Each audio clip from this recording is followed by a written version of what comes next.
5 reasons the Dolphins were able to upset the Patriots on Monday Night Football. Nobody saw this one coming. The New England Patriots' 8-game winning streak was snapped Monday night with a 27-20 loss to the Miami Dolphins, a team that just came out of a 5-game losing streak and entered the night 0-27 in points scored and number 27 in points allowed. The Dolphins didn't look anything like the helpless team that was blown out by the Patriots 2 weeks ago, 35-17, or the one that was destroyed in primetime matchups against the Panthers and Ravens. Miami looked stellar in the national spotlight, and the Patriots couldn't do much of anything right. The Dolphins finished with 362 total yards of offense, while New England had just 248. The Patriots' previous low in 2017 was 371 yards against the Kansas City Chiefs in Week 1. The Patriots had a stunning 7 drives end with a 3-and-out. So how did the Dolphins shut down the Patriots and pull off the unlikely victory? Here are 5 things that went right for Miami. Tom Brady was flat out bad in the first quarter. There's really no sugarcoating the first quarter for the Patriots.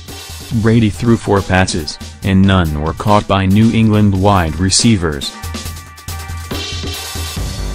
One was intercepted by Xavier Howard, who really didn't have to do much except get his head around and haul in an underthrown pass forced into coverage. This time didn't go his way. Brady's poor start afforded the Dolphins a 6-0 lead after the first quarter. Brady got going in spurts, but couldn't hit the big play.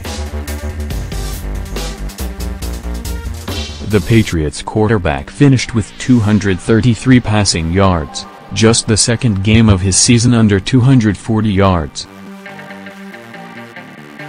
The other time he didn't go off like usual was 2 weeks ago when the Dolphins held him to 227, although he threw 4 touchdowns in the game.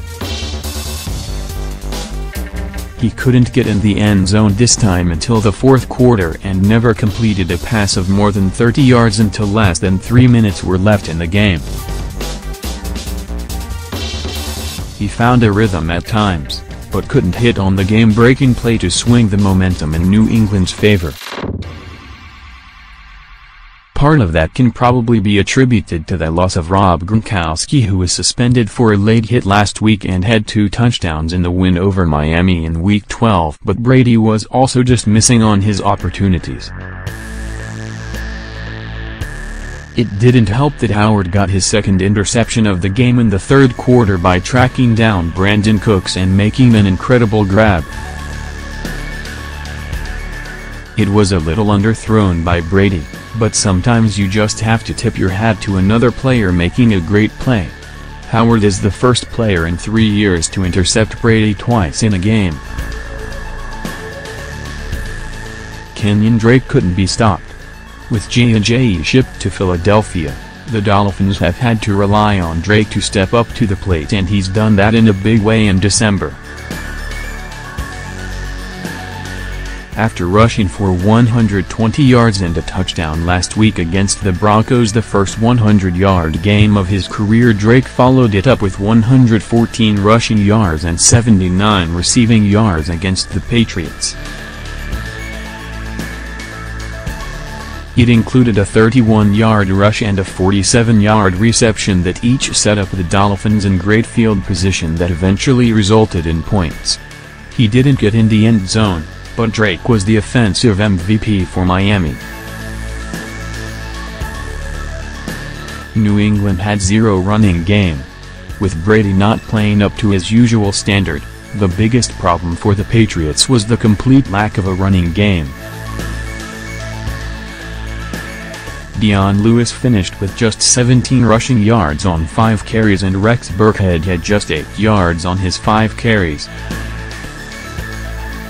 The Patriots running backs still contributed in the game with plenty of screen passes, but running the ball just 10 times isn't usually the best formula, and it didn't work out well for New England on Monday. Jay Cutler made the plays that Brady didn't.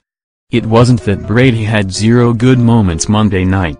He did feather in this beautiful lob down the sideline that got the Patriots going in the second quarter. His game just didn't compare to the one put together by Cutler, who finished with 247 yards, 3 touchdowns and no interceptions. Jarvis Landry caught 2 of those touchdowns, and Cutler did a good job letting the talented receiver just go up and make a play. The Patriots have a ridiculous amount of injuries, and those certainly contributed to Brady's struggles and Cutler's success, but it was also just a vintage performance by the Dolphins' veteran quarterback.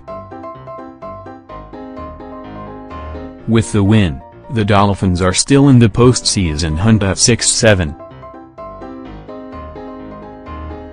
They need a lot of help, but there's just 3 7-6 teams in front of them for the second AFC wildcard spot, and a game between the Chiefs and Chargers guarantees one will fall to 7-7, while the Dolphins can knock off Buffalo on their own. It's an uphill climb, but it's not impossible. For the Patriots, it drops the team to second in the AFC, but the top spot can be reclaimed in Week 15 against the Steelers. A loss would open up the door for the Jacksonville Jaguars, who would scoop the Patriots for a coveted top 2 spot because of a superior record in the AFC.